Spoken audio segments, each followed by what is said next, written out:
Tapos, no? Napinis natin tong isang school. Storefront. No, pero ano to, eskwelahan. Ayan. Eskwela ng mga bata. Ayan, napinis na natin. Okay.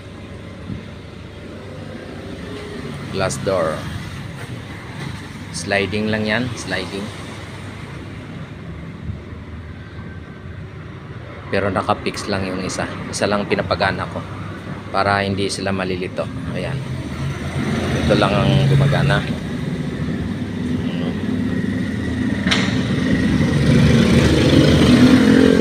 Ayan siya. Okay, ayan o. Ayan ang loob. Ganda, diba?